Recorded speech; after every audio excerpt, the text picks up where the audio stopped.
Hello friends, welcome to my YouTube channel. അപ്പോൾ ഇന്ന് നമ്മൾ ഒരു ഡേത്തെ കാര്യങ്ങളൊക്കെയാണ് കേട്ടോ കാണിക്കുന്നത്.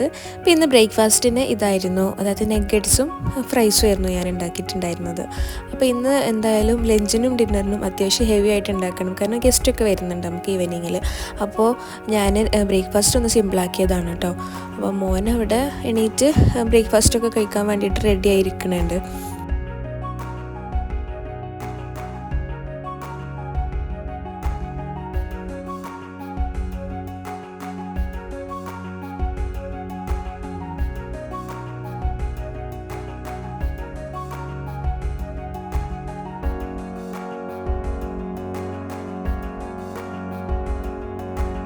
അങ്ങനെ ഞാൻ ബ്രേക്ക്ഫാസ്റ്റിൻ്റെ പണികളൊക്കെ കഴിഞ്ഞിട്ട് ലഞ്ച് ഉണ്ടാക്കാൻ വേണ്ടിയിട്ട് നിന്നിട്ടുണ്ട് കേട്ടോ. അപ്പോൾ ഈവനിങ് ഞാൻ പറഞ്ഞല്ലോ നേരത്തെ ഗസ്റ്റ് വരുന്നുണ്ട് എന്നുള്ളത്. അപ്പോൾ നമുക്ക് ബീഫ് വരട്ട് തയ്യാറാക്കുന്നുണ്ട്. അപ്പോൾ ഞാൻ എന്ത് ചെയ്തു, അപ്പോൾ ഉച്ചയ്ക്ക് എന്തായാലും നമ്മൾ വെറുംചോർക്ക് ഒരു കൂട്ടാൻ വേണമല്ലോ. അപ്പോൾ ഞാൻ അപ്പോൾ കൊടുക്കാമെന്ന് വിചാരിച്ചിട്ട് ബീഫ് നേരത്തെ തന്നെ വേവിച്ചെടുക്കും. അത്യാവശ്യം വേവ് ഉണ്ടാവുമല്ലോ ബീഫിന്. അപ്പോൾ ഞാൻ നന്നായിട്ട് കഴുകി ഒരു കുക്കറിലോട്ട് ഇട്ടിട്ട് നന്നായിട്ട് വിസിലടുപ്പിച്ച് വേവിച്ചെടുക്കുന്നുണ്ട് കേട്ടോ. ഈ ബീഫ് ഇങ്ങനെ ഒരു കളറിലാണ് കേട്ടോ വന്നിട്ടുള്ളത്. നമ്മളെ നാട്ടിലൊക്കെ ഈ റെഡ് കളർ ബീഫ് ഇങ്ങനെ കണ്ട് ശീലമായ ആളുകൾക്ക് ഇവിടെ വന്നിട്ട് ഈ ഒരു കളറിലുള്ള ബീഫ് കാണുമ്പോൾ എന്തോ പോലെയാണ് കേട്ടോ. പക്ഷേ ഇങ്ങനത്തെ ബീഫാണ് ഇവിടെ കൂടുതലും കിട്ടുക. ഞങ്ങൾ ഇന്നലെ ഷോപ്പിൽ പോയിട്ടുണ്ടായിരുന്നു. അപ്പോൾ അവിടെ ഇങ്ങനത്തെ ബീഫാണ് കേട്ടോ കിട്ടിയിട്ടുണ്ടായിരുന്നത്. അത് കഴിഞ്ഞിട്ട് ഞാൻ സ്വീറ്റ് ഉണ്ടാക്കാൻ പോവുകയാണ്. ഇത് നമ്മൾ പാലട പായസമാണ് കേട്ടോ ഉണ്ടാക്കുന്നത് സ്വീറ്റായിട്ട്. അപ്പോൾ അത് നേരത്തെ ഉണ്ടാക്കി വെച്ച് കഴിഞ്ഞാൽ ഗസ്റ്റൊക്കെ വരുമ്പോൾ ഫസ്റ്റത്തെ പണി സ്വീറ്റായിരിക്കും ഉണ്ടാക്കാൻ പോവുക. അപ്പോൾ ഞാനത് കഴിഞ്ഞാൽ നമുക്ക് തണുത്ത് കഴിഞ്ഞാലാണല്ലോ അത് കുടിക്കാൻ കുറച്ചും കൂടി രസം ഉണ്ടാവുക. അപ്പോൾ അത് നേരത്തെ ഉണ്ടാക്കാമെന്ന് വിചാരിച്ചിട്ട് നിന്നിട്ടുണ്ട്. അപ്പോൾ അതിന് വേണ്ടിയിട്ട് ഷുഗറൊക്കെ ഒന്ന് മെൽറ്റാക്കി എടുക്കുകയാണ് കേട്ടോ. അപ്പോൾ ഞാൻ കുറച്ച് നെയ്യൊക്കെ ചേർത്തിട്ടാണ് ഷുഗർ മെൽറ്റാക്കി എടുക്കുന്നത്. അപ്പോൾ കാരമൽ ഉണ്ടാക്കുമ്പോൾ പല രീതിയിലും ആളുകൾ കാരമൽ ഉണ്ടാക്കും കേട്ടോ. അപ്പോൾ എനിക്ക് തോന്നുന്നു ഒന്നും കൂടി ടേസ്റ്റ് ഇങ്ങനെയാണെന്ന്. വെള്ളം ചേർക്കാതെ നെയ്യ് ചേർത്തിട്ട് പഞ്ചസാര അതിൽ മെൽറ്റാക്കി എടുക്കുമ്പോൾ ഒന്നുകൂടി ടേസ്റ്റ് തോന്നുന്നുണ്ട്. അപ്പോൾ ഞാൻ അങ്ങനെ ചെയ്യാണ് കേട്ടോ. പിന്നെ ഇപ്പോൾ ബട്ടറാണ് കയ്യിലുള്ളതെന്നുണ്ടെങ്കിൽ ബട്ടർ ചേർത്തിട്ട് കാരമൽ ഉണ്ടാക്കിയെടുത്താലും മതി. ഇനിയിപ്പോൾ ഇവിടെ ഞാൻ പറഞ്ഞല്ലോ കുറച്ച് ക്വാണ്ടിറ്റി കൂടുതൽ വേണം. അപ്പോൾ ഞാൻ അതിന് വേണ്ടിയിട്ട് ബട്ടർ തോന്നിയിട്ടുള്ളത്. പിന്നെ അതുപോലെ തന്നെ അതിൽ കുറച്ച് ക്വാണ്ടിറ്റികൾ തോന്നിയപ്പോൾ ഞാൻ എന്ത് ചെയ്തു, കുറച്ച് അട പാക്കറ്റ് ഉണ്ടല്ലോ നമ്മളെ അത് നോർമൽ റൈസ് അട കിട്ടുമല്ലോ, അതും കൂടെ അതിലേക്ക് ആഡ് ചെയ്തിട്ടുണ്ട് കേട്ടോ. പിന്നെ ഞാൻ ഈ ഒരു കാരമൽ ഉണ്ടാക്കി ഇട്ടിട്ടുണ്ടായിരുന്നു. ആ കാരമലിലോട്ട് ഞാൻ കുറച്ച് വെള്ളം ഒഴിച്ചിട്ടുണ്ട് കേട്ടോ. ഒരു കപ്പ് വെള്ളം അത് ഒഴിക്കണ വീഡിയോ ഞാൻ എടുത്തിട്ടില്ല, കാരണം അത് ഒഴിക്കുന്ന ടൈമിൽ ഇങ്ങനെ ഭയങ്കര പൊട്ടിത്തെറി പോലെ സൗണ്ട് ഉണ്ടായിരുന്നു കേട്ടോ. അപ്പോൾ ഞാൻ അതൊക്കെ ഒന്ന് മെൽറ്റായതിന് ശേഷമാണ് വീഡിയോ ഉണ്ടാക്കിയിട്ടുണ്ടായിരുന്നത്. അപ്പം അത് കഴിഞ്ഞ് ഞാൻ ആ വെള്ളത്തിലോട്ട് തന്നെ പാലും ചേർത്തിട്ടുണ്ട്. 1 ലിറ്റർ പാലാണ് കേട്ടോ എടുത്തിട്ടുള്ളത്.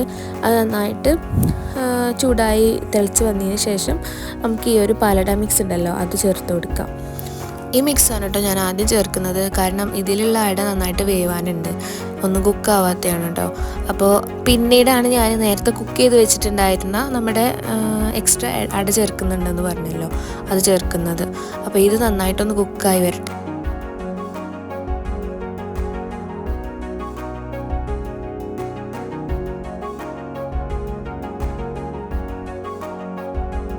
അത് കഴിഞ്ഞ് നമുക്കിതിലേക്ക് കണ്ടൻസ്ഡ് മിൽക്ക് ചേർക്കാനുണ്ട്. അപ്പോൾ ഞാൻ ഇതാണ് എടുത്തിട്ടുള്ളത്, ലുണയുടെ കണ്ടൻസ്ഡ് മിൽക്കാണ് എടുത്തിട്ടുള്ളത്. അപ്പോൾ ഞാനൊരു അത്യാവശ്യം അളവ് നോക്കിയിട്ടാണ് എടുത്തിട്ടുള്ളത്, സ്പൂൺ അളവൊന്നും ഞാൻ നോക്കിയിട്ടില്ല.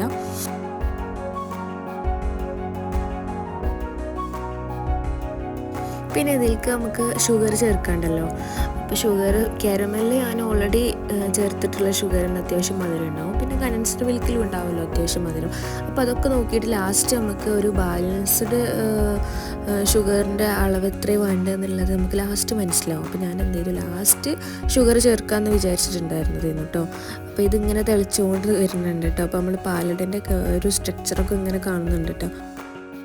ഇതിനിടയിൽ ഞാനൊരു സാധനം ചേർക്കാണെന്ന് പറഞ്ഞിട്ടുണ്ടായിരുന്നല്ലോ, നമ്മൾ റൈസ് അട വേവിച്ച് വെച്ചിട്ടുണ്ടായിരുന്നു നേരത്തെ. അപ്പോൾ അത് ഇതിന് ചേർത്തിട്ടുണ്ട്, ഞാൻ ഷൂട്ട് ചെയ്തിട്ടുണ്ടായിരുന്നില്ല. എന്നിട്ട് എല്ലാം കൂടി നന്നായിട്ട് മിക്സ് ആക്കിയിട്ട് സിങ്കായി വന്നിട്ടുണ്ട്. ഇപ്പോൾ അതിന് ലാസ്റ്റത്തെ ഒരു പ്രൊസീജിയറും കൂടി ഉണ്ടല്ലോ, അതും കൂടി ചെയ്ത് കഴിഞ്ഞാൽ നമ്മൾ ഈ ഒരു പായസം റെഡി ആയിട്ടുണ്ടാവും. പിന്നെ അതിന് വേണ്ടിയിട്ട് ഞാൻ കുറച്ച് അണ്ടിപ്പരിപ്പും മുന്തിരി എടുത്തിട്ട് നെയ്യിൽ ഇങ്ങനെ വഴറ്റിയെടുത്തിട്ട് ഇതിലേക്ക് ഒഴിച്ചു കൊടുക്കുന്നുണ്ട്.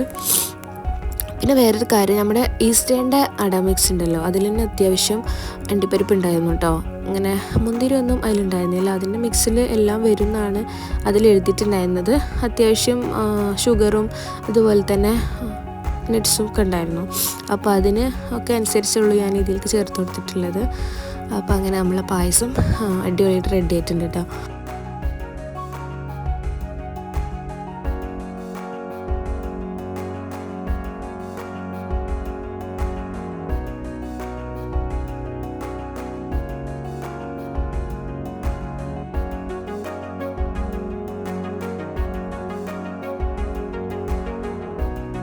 നമ്മൾ മെയിനായിട്ട് ഉണ്ടാക്കാൻ പോകുന്നത് ചിക്കൻ മന്തിയാണ് കേട്ടോ. അപ്പോൾ ഇതിൻ്റെ റെസിപ്പി ഞാൻ മുന്നേ അപ്ലോഡ് ചെയ്തിട്ടുണ്ട്, വേണ്ടവർ ഡിസ്ക്രിപ്ഷനിൽ ലിങ്ക് ഉണ്ടാവും, പോയി കണ്ടിട്ട് വരാം. അപ്പോൾ അതിന് വേണ്ടി ഞാൻ ദേവായയുടെ ബസ്മതി റൈസാണ് എടുത്തിട്ടുള്ളത്. അത് നന്നായിട്ട് കഴുകി ഊറ്റി വെച്ചിട്ടുണ്ട്.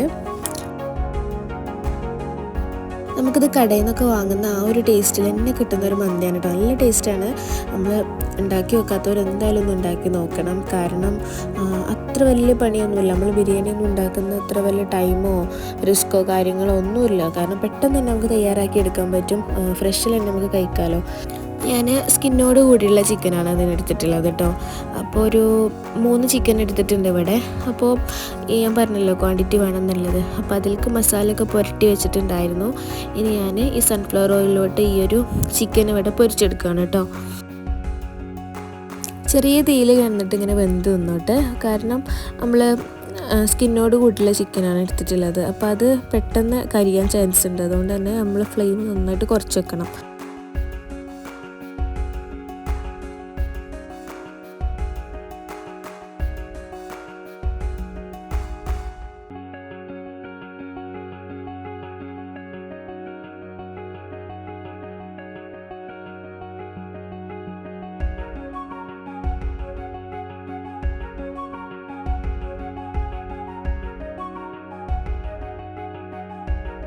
അതിനിടയിൽ അരി അവിടെ വേവായി കൊണ്ടിരിക്കുന്നുണ്ട്. പിന്നെ നമ്മൾ ഈ ചിക്കന് 2 സൈഡും മറിച്ചിട്ടിട്ട് വേവിച്ചെടുക്കാം. അപ്പോൾ ഞാൻ സൺഫ്ലവർ ഒഴിച്ച സമയത്ത് അതിലേക്ക് കുറച്ച് ബട്ടർ ചേർത്തിട്ടുണ്ടായിരുന്നു കേട്ടോ, നല്ലൊരു സ്മെല്ലിന് വേണ്ടിയിട്ട്.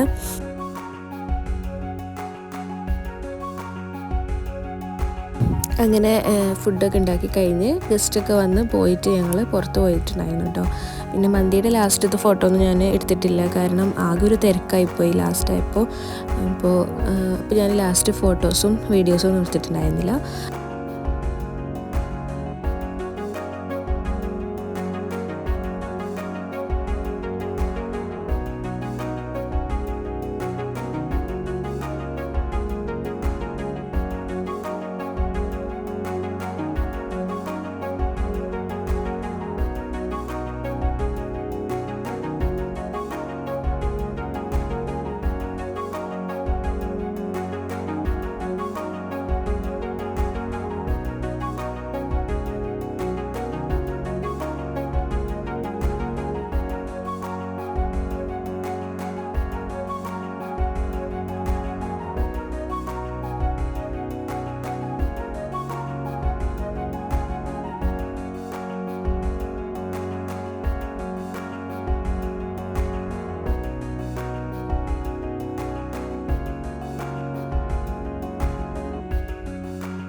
ഇപ്പോൾ ഞങ്ങൾ പോയിക്കൊണ്ടിരിക്കുന്നത് ദുബായിലുള്ള മെയിൻ അട്രാക്ഷൻ ആയിട്ടുള്ള ദുബായ് മാളിലോട്ടാണ് കേട്ടോ. അപ്പോൾ നല്ല വെയിലായിരുന്നു ആ സമയത്ത്. ദുബായ് മാളിൻ്റെ ഉള്ളിൽ കയറിയപ്പോൾ പിന്നെ നമ്മൾ വെയിലും സമയമൊന്നും അറിഞ്ഞിട്ടുണ്ടായിരുന്നില്ല. കുറേ സമയം അതിൻ്റെ ഉള്ളിൽ നടന്ന് ഒരു 2 മണിക്കൂർ 3 മണിക്കൂറിൻ്റെ അടുത്ത് അതിൻ്റെ ഉള്ളിൽ കൂടെ നടന്ന് കണ്ടിട്ടുണ്ടായിരുന്നു കേട്ടോ.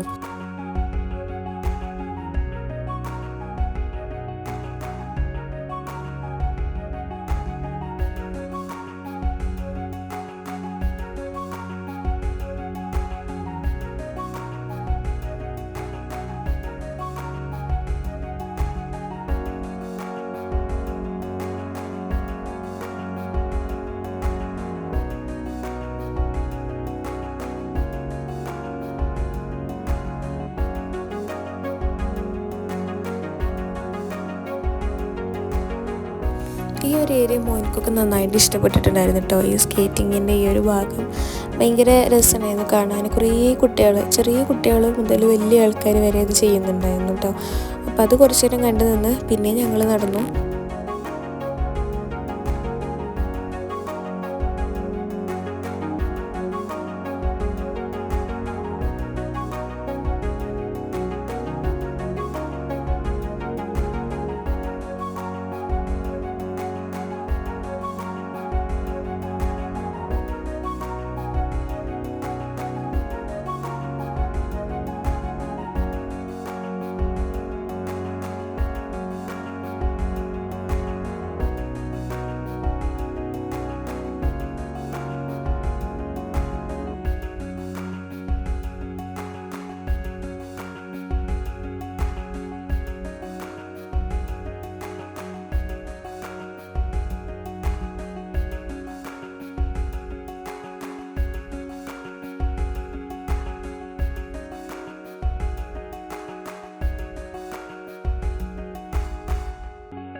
പിന്നെ ഇത് ഭയങ്കര രസമായിരുന്നു കേട്ടോ. ഈ വലിയൊരു അക്വേറിയം ഉണ്ടല്ലോ ദുബായ് മാളിനുള്ളിലുള്ള ഈ ഒരു മീനുകളുടെ ഈ ഒരു സെക്ഷൻ ഭയങ്കര രസമാണ്. കാരണം ചെറിയ മീനുകൾ മുതൽ വലിയ മീനുകൾ വരെ ഉണ്ട്. ഒക്കെ ഇങ്ങനെ പല കളറിലും പല സൈസിലും ഒക്കെ ആയിട്ട് നല്ല ഭംഗിയുണ്ട് കേട്ടോ കാണാനായിട്ട്. എല്ലാതൊന്നും എനിക്ക് വീഡിയോയിൽ എടുക്കാൻ പറ്റിയിട്ടുണ്ടായിരുന്നില്ല. ഏത് ഏരിയക്കാണോ നമ്മൾ ഫോൺ പിടിക്കേണ്ടതെന്ന് അറിയില്ല, കാരണം അത്രയ്ക്ക് ഭംഗിയായിരുന്നു കാണാൻ. അപ്പം എന്തായാലും കുട്ടികൾക്ക് ഭയങ്കരമായിട്ട് ഇഷ്ടപ്പെടും കേട്ടോ ഈ ഒരു സെക്ഷന്. കുട്ടികൾക്ക് വലിയവർക്കും ഒരുപോലെ തന്നെ ഇഷ്ടപ്പെടും. ഇതിങ്ങനെ ഈ മീനുകളൊക്കെ ഉണ്ടല്ലോ അങ്ങനെ കൂട്ടത്തോടെയാണ് കേട്ടോ പോവുക. ഇങ്ങനെ ഒരൊറ്റ മീനായിട്ടല്ല പോകുന്നത് കാണുന്നത്. കാരണം ഒരു രീതിയിലുള്ള മീൻ തന്നെ കുറേ ഉണ്ടാവും. അതിങ്ങനെ ഒന്നിച്ച് പോകുന്നത് കാണാൻ നല്ല ഭംഗിയായിരുന്നു കേട്ടോ. അത് കഴിഞ്ഞിട്ട് ഞങ്ങൾ മെയിൻ ഏരിയ ആയിട്ടുണ്ടായിരുന്ന നമ്മളെ ഈ ഒരു ബുർജ് ഖലീഫിൻ്റെ ആ ഭാഗം ഉണ്ടല്ലോ ആ ഭാഗത്തിലോട്ട് കിടക്കുകയാണ് കേട്ടോ. എന്ത് തിരക്കെന്ന് പറയാൻ ഭയങ്കര തിരക്കായിരുന്നു അവിടെ. കാരണം നമ്മൾ ഒരു സൺഡേ ആയിരുന്നു പോയിട്ടുണ്ടായിരുന്നത്, അല്ല സൺഡേ ഈവ് ആയിരുന്നു പോയിട്ടുണ്ടായിരുന്നത്, സാറ്റർഡേ വൈകുന്നേരം. അപ്പോൾ നല്ല ഭയങ്കര റഷായിരുന്നു. കാരണം നമ്മൾ ഹോളിഡേ ടൈമും കൂടിയാണല്ലോ ദുബായിൽ. അപ്പോൾ അതുകൊണ്ട് തന്നെ ഒരു ഫോട്ടോ എടുക്കാൻ പോലും സ്പേസ് ഉണ്ടായിരുന്നില്ല. പിന്നെ അതിൽ ഷോ തുടങ്ങാനായിട്ടുണ്ടായിരുന്നു. അപ്പോൾ ആ സമയമാകുമ്പോഴേക്കും എല്ലാവരും ഓരോ ഭാഗത്തേക്ക് നീങ്ങാണ്.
അവിടെ നല്ലൊരു പാട്ടൊക്കെ പ്ലേ ചെയ്തിട്ടുണ്ടായിരുന്നു കേട്ടോ ഷോ തുടങ്ങുന്ന സമയത്ത്. അപ്പോൾ അതൊരു കൊറിയൻ ടച്ച് പോലത്തെ ഒരു പാട്ടായിരുന്നു. ഞാനത് ഇതിൽ പ്ലേ ചെയ്യുന്നില്ല, കാരണം കോപ്പിറൈറ്റിൻ്റെ ഇഷ്യൂ വരും വിചാരിച്ചിട്ട്. അപ്പോൾ ഞാൻ അത് സ്കിപ്പ് ചെയ്തിട്ടുണ്ട് കേട്ടോ. അപ്പോൾ അതിന് പകരം ഞാൻ വേറൊരു മ്യൂസിക് കൊടുത്തിട്ടുണ്ട്.